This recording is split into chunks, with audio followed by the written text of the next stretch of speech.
Trevor, the traction engine, enjoyed living in the vicarage orchard. Edward came to see him every day, but sometimes Trevor didn't have enough work to do. "I do like to keep busy all the time," he sighed one day. "And I do like company, especially children's company." "Cheer up," smiled Edward. "The Fat Controller has work for you at his new harbour. I'm to take you to meet Thomas today." "Ah!" exclaimed Trevor happily. "A harbour! The seaside! Children! That will be lovely!"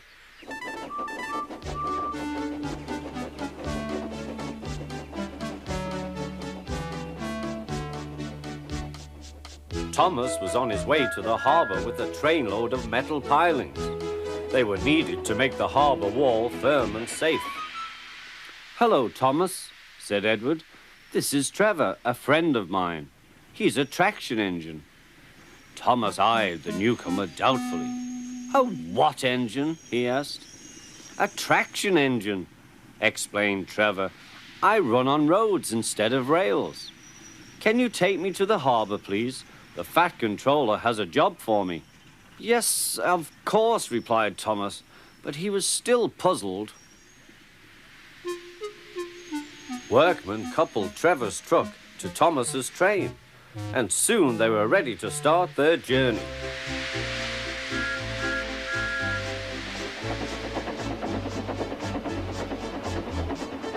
"I'm glad the Fat Controller needs me," called Trevor. "I don't have enough to do sometimes, you know, although I can work anywhere, in orchards, on farms, in scrapyards, even at harbours." "But you don't run on rails," puffed Thomas.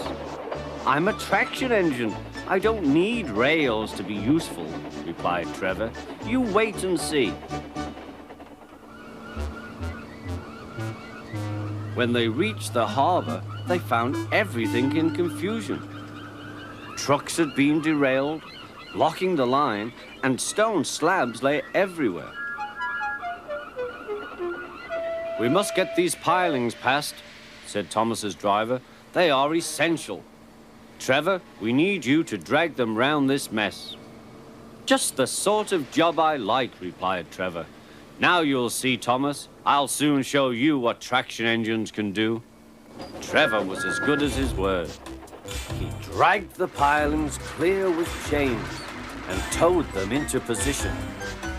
"Who needs rails?" he muttered cheerfully to himself.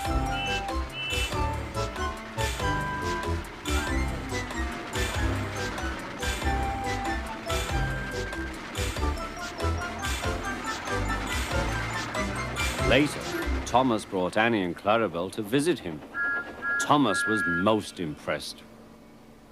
"Now I understand how useful a traction engine can be." The coaches were full of children. Trevor gave them rides along the harbour.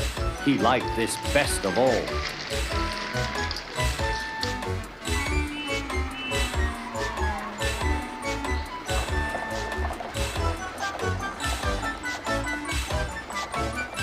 "He's very kind," said Annie. "He reminds me of Thomas," added Clarabelle. Everyone was sorry when it was time for Trevor to go. Thomas pulled him to the junction. A small tear came into Trevor's eye. Thomas pretended not to see. He whistled gaily to make Trevor happy. "I'll come and see you if I can," he promised. "The vicar will look after you, and there's plenty of work for you now at the orchard. But we may need you again at the harbour someday." "That would be wonderful," said Trevor.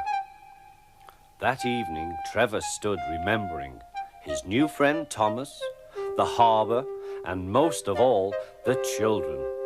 Then he went happily to sleep in the shed at the bottom of the orchard.